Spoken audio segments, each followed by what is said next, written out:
Mr. McMillan, please. First time I visited death row. Business, I clear out all these trees around here. Hey kaum mageran, back with Dandy Mari. Kali ini kita akan menyelami kisah nyata yang mengguncang nurani dunia hukum. Sebuah cerita tentang perjuangan seorang pengacara muda yang menantang sistem keadilan yang korup demi membebaskan pria tak bersalah dari hukuman mati. Inilah kisah nyata tentang keberanian, keputusasaan, dan harapan di tengah kegelapan hukum Amerika. Inilah alur film Just Mercy. Kisah yang akan membuatmu bertanya, apakah keadilan benar-benar ada untuk semua orang?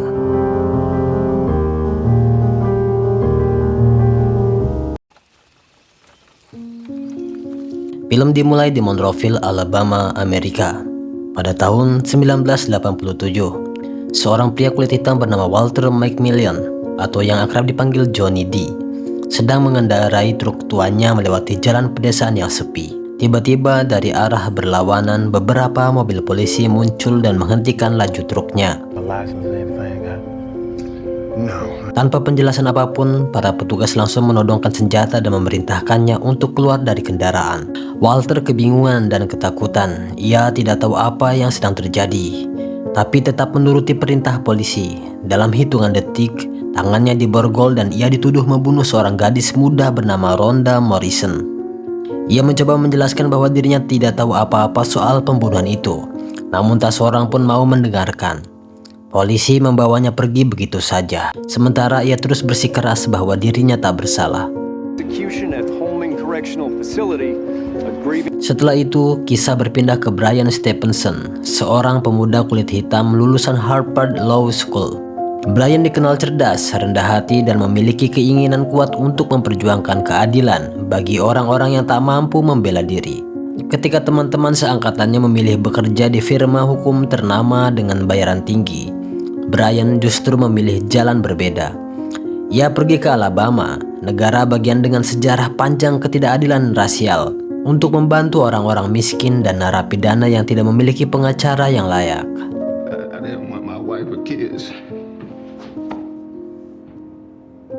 Di sana Brian bertemu Eva Ansley, seorang wanita yang juga prihatin terhadap sistem hukum yang timpang. Bersama Eva, ia mendirikan lembaga kecil bernama Equal Justice Initiative, sebuah organisasi nirlaba yang memberikan bantuan hukum gratis kepada tahanan hukuman mati yang tak mampu membayar pengacara. Kantor mereka sederhana, hanya ruangan kecil, meja kayu, dan beberapa berkas hukum yang menumpuk. Namun semangat di dalamnya begitu besar. Suatu hari, Brian melakukan kunjungan pertamanya ke penjara di Alabama. Dari awal, ia sudah merasakan ketegangan. Para petugas memandangnya dengan curiga hanya karena warna kulitnya. Walau sudah menunjukkan izin resmi, ia tetap dipaksa menjalani pemeriksaan yang berlebihan. Seorang penjaga bahkan memintanya menanggalkan pakaiannya untuk digeledah. Sesuatu yang jelas bukan prosedur standar bagi seorang pengacara. Brian menahan amarahnya dan tetap bersikap tenang, karena ia tahu perlakuan itu bukan karena aturan, melainkan karena diskriminasi ras yang masih sangat kuat.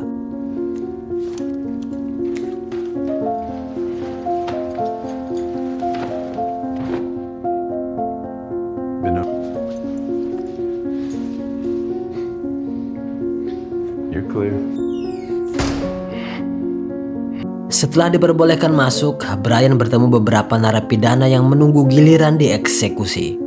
Mereka hidup di sel sempit, hanya beberapa meter dari kamar eksekusi. Setiap hari dihantui ketakutan akan kematian. Dude, 3 times. Me about setting up a defense. Court-appointed lawyer, and he's not guilty. I say I didn't do it. I didn't. Interest to plead no contest to all of those charges. In the middle of my trial, which only lasts. Dari semua narapidana itu, satu nama menarik perhatian Brian, Walter McMillan, pria yang dituduh membunuh gadis kulit putih bernama Rhonda Morrison. Yeah, sit where you sit, say. Brian mempelajari berkas kasus Walter dengan seksama. Ia menemukan banyak kejanggalan, tidak ada bukti kuat, tak ada saksi yang kredibel. dan waktu kejadian tidak cocok dengan alibi Walter. Bahkan banyak warga kulit hitam yang bersaksi bahwa pada saat pembunuhan terjadi, Walter sedang menghadiri acara gereja bersama mereka. Namun semua kesaksian itu diabaikan oleh pihak berwenang. Satu hal yang membuat Brian semakin curiga, satu-satunya saksi utama dalam kasus itu adalah seorang pria kulit putih bernama Rob Myers. Seorang penjahat dengan riwayat panjang dan dikenal suka berbohong. Dari situ, Brian mulai menyadari bahwa Walter bukan hanya korban tuduhan, tapi korban dari sistem hukum yang menindas orang kulit hitam dan miskin. Malam itu, setelah kembali dari penjara, Brian duduk di kamarnya yang sederhana. Ia memandangi tumpukan berkas di meja, lalu menarik napas panjang. Dalam hati ia tahu, kasus ini bukan sekedar soal satu orang tak bersalah. Ini adalah pertarungan melawan sistem hukum yang penuh ketidakadilan. Ia pun berjanji, apapun yang terjadi, ia tidak akan berhenti sampai kebenaran terungkap. Setelah pertemuan pertamanya dengan Walter McMillian di penjara, Brian Stevenson mulai mendalami kasus itu lebih serius. Ia membaca ulang setiap berkas, memeriksa catatan pengadilan, dan menemukan semakin banyak kejanggalan. Kasus Walter seolah penuh dengan lubang logika dan ketidakadilan yang disengaja. Tidak ada bukti fisik yang menghubungkan Walter dengan lokasi pembunuhan, tetapi entah bagaimana ia bisa dijatuhi hukuman mati. Brian semakin yakin bahwa Walter tidak bersalah. Bersama rekannya, Eva Ansley, ia mulai bekerja keras di kantor Equal Justice Initiative. Mereka berdua bekerja hampir tanpa henti, menyisir setiap detail, menulis surat kepada pengadilan, dan menghubungi saksi-saksi yang dulu diabaikan. Think about his family, they need you. Meski kantor mereka kecil dan dikelilingi tumpukan dokumen, semangat mereka tidak pernah padam. Mereka tahu perjuangan ini bukan hanya tentang satu orang, tapi tentang semua orang yang terjebak dalam sistem hukum yang tidak adil. Saat menyelidiki, Brian menemukan bahwa seluruh dakwaan terhadap Walter hanya bertumpu pada satu saksi, yaitu Rob Myers. That's Myers. Rob adalah pria kulit putih dengan riwayat kriminal panjang, sering berbohong dan memiliki masalah kejiwaan. Ia mengaku melihat Walter di tempat kejadian pembunuhan Rhonda Morrison. Namun setelah Brian menelusuri lebih dalam, ternyata banyak hal dalam kesaksian Rob yang tidak masuk akal. Waktu, lokasi, dan alibi semua tidak cocok. Brian akhirnya memutuskan untuk menemui Rob Myers langsung di penjara. Ketika mereka bertemu, Rob tampak gugup dan gelisah. Ia menghindari kontak mata dan berbicara terbata-bata. Brian dengan sabar menenangkannya, lalu bertanya apakah benar ia melihat Walter di tempat kejadian. Rob terdiam lama sebelum akhirnya berkata dengan suara gemetar bahwa ia dipaksa berbohong oleh polisi. Ia menjelaskan bahwa semula ia menolak memberikan kesaksian palsu, namun pihak berwenang mengancam akan menjatuhkan hukuman mati padanya jika tidak menuruti perintah. Ia bahkan diberi naskah untuk dihafalkan sebelum persidangan, agar ceritanya terdengar meyakinkan di depan hakim. I couldn't have known that I got a feel. Setelah mengaku, Rob tampak lega, seolah beban besar yang selama ini menghantui akhirnya terangkat. Pengakuan itu menjadi titik terang besar bagi Brian. Ia segera menyusun laporan lengkap, mengumpulkan dokumen pendukung, dan menyiapkan langkah hukum untuk membuka kembali kasus Walter. Tapi seperti yang ia duga, perlawanan datang dari segala arah. Ketika Brian mendatangi kantor jaksa distrik Tom Chapman untuk mengajukan permohonan peninjauan kembali, ia langsung ditolak mentah-mentah. Chapman menatap Brian dengan dingin dan berkata, "Kasus ini sudah selesai, tidak ada yang perlu dibicarakan." Brian mencoba menjelaskan tentang pengakuan Rob dan bukti-bukti baru, tetapi Chapman tetap menutup pintu. Ia tidak ingin reputasi hukum di daerahnya tercoreng hanya karena seorang pengacara muda kulit hitam datang menggugat sistem. That man caused a lot of pain. Meski menghadapi tembok besar penolakan, Brian tidak menyerah. Ia terus menggali bukti dan berbicara dengan orang-orang yang mengenal Walter. For the Rhonda Morrison trial a few years back. Sorry. Questions about the Rhonda Morrison murder? Then I ain't got nothing to say to you. I understand you were the first officer on the scene. I'm a lawyer representing Johnny D. McMillan. Semakin dalam ia menyelidiki, semakin jelas bahwa kasus ini memang sudah diputarbalikkan sejak awal. Bahkan beberapa saksi mata yang sebenarnya bisa membebaskan Walter tak pernah diizinkan bersaksi di pengadilan karena warna kulit mereka. Tekanan terhadap Brian semakin berat. Suatu malam ketika ia dalam perjalanan pulang, mobilnya dihentikan oleh beberapa polisi bersenjata. Mereka memintanya keluar dari mobil dan memerintahkannya meletakkan tangan di atas kepala. Tanpa alasan yang jelas, mereka menggeledah kendaraannya, bahkan menodongkan senjata ke arah wajahnya. Brian tidak melawan, hanya berdiri tenang sambil menatap mata mereka satu persatu. Setelah tidak menemukan apapun, para polisi itu pergi begitu saja tanpa meminta maaf. Di tepi jalan yang sunyi, Brian berdiri sendirian sambil menarik napas sedalam. Ia tahu tindakan itu adalah bentuk intimidasi agar ia berhenti menyelidiki kasus Walter. Tapi alih-alih takut, ia justru semakin bertekad. Bagi Brian, ketidakadilan ini tidak boleh dibiarkan menang. Ia berjanji, apapun resikonya, ia akan terus berjuang sampai Walter McMillian mendapatkan kebebasan yang pantas ia terima. Setelah melalui proses panjang dan penuh tekanan, Brian Stephenson akhirnya berhasil mengumpulkan cukup banyak bukti untuk mengajukan peninjauan kembali terhadap kasus Walter McMillian. Dengan dukungan tim kecilnya di Equal Justice Initiative, ia menyiapkan berkas-berkas baru, termasuk pengakuan Ralph Myers yang menyatakan bahwa kesaksiannya dulu adalah kebohongan hasil tekanan polisi. Brian tahu ini bukan jaminan kemenangan, tapi setidaknya kini ia memiliki dasar kuat untuk memperjuangkan keadilan. Namun jalan menuju keadilan tak semudah itu. Saat pengajuan banding diajukan ke pengadilan, hakim menolak permohonan tersebut. Ia beralasan bahwa bukti baru tidak cukup kuat untuk membatalkan vonis mati Walter. Keputusan itu membuat Brian dan Eva kecewa, tapi mereka tidak berhenti di situ. Mereka mengajukan banding ke Mahkamah Agung Alabama, berharap suara kebenaran bisa didengar di tingkat yang lebih tinggi. The last decision and forced the circuit court to give us a neutral motion to submit our evidence to the state supreme court in Montgomery, but that's not where this is going to end.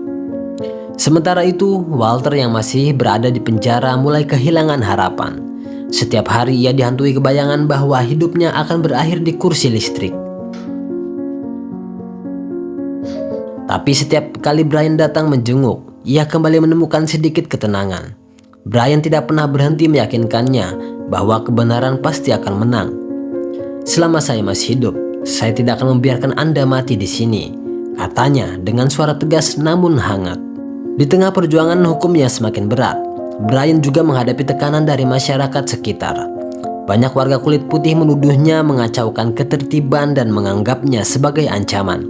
Just a bunch of corrupt southern racists. She's in tears. She kept asking me to come down here and make them relive all day. Meski begitu, Brian tak goyah. Ia sadar bahwa perjuangan melawan ketidakadilan memang tidak akan pernah mudah. Perjuangan panjang itu akhirnya mulai membuahkan hasil ketika pengakuan Ralph Myers diangkat kembali ke permukaan secara resmi. Ralph bersaksi di bawah sumpah bahwa ia memang dipaksa berbohong. Ia menjelaskan bagaimana polisi dan jaksa memanipulasi kasus ini untuk menutup tekanan publik setelah pembunuhan Rhonda Morrison. Brian memanfaatkan momentum itu untuk menampilkan sederet bukti dan saksi baru, termasuk pernyataan beberapa orang yang melihat Walter di lokasi berbeda pada waktu kejadian. Perlahan, potongan demi potongan mulai membentuk kebenaran yang selama ini dikubur. Tak ada satupun bukti yang benar-benar menunjukkan bahwa Walter bersalah. Semua tuduhan hanyalah hasil rekayasa aparat yang keparat. Protecting the rights of every citizen regardless to equal justice under law. Not the law. Namun jaksa distrik Tom Chapman masih menolak mengakui kesalahan sistem. Ia tetap bersikeras bahwa hukuman mati Walter harus dijalankan. Brian terus mendesak, menunjukkan bahwa sistem hukum tidak boleh dibiarkan menghukum orang tak bersalah hanya karena warna kulitnya. Race or status. Akhirnya, setelah melalui proses panjang dan sidang ulang yang menegangkan, hakim mengumumkan keputusan yang mengejutkan. Semua tuduhan terhadap Walter McMillian dibatalkan secara resmi, dan ia dibebaskan dari hukuman mati setelah lebih dari 6 tahun mendekam di penjara. Charges against you are dismissed, Mr. McMillan. Suasana ruang sidang berubah haru. Walter menatap Brian dengan mata berkaca-kaca. Tangis bahagia pecah di antara keluarga dan pendukungnya yang hadir di sana. Kebebasan Walter menjadi simbol besar bagi perjuangan melawan ketidakadilan hukum di Amerika. terutama bagi warga kulit hitam yang selama ini sering menjadi korban sistem yang bias dan kejam. Namun, meski Walter akhirnya bebas, luka batin yang ia alami tidak pernah benar-benar sembuh. Ia telah kehilangan sebagian besar hidupnya karena kesalahan sistem yang seharusnya melindungi. Film ditutup dengan kini Brian yang berada di dalam persidangan. Dalam narasi penutup, ia menjelaskan bahwa perjuangan mereka tidak berhenti di sana. Equal Justice Initiative terus bekerja untuk membebaskan orang-orang yang salah hukum dan memperjuangkan keadilan yang setara bagi semua orang.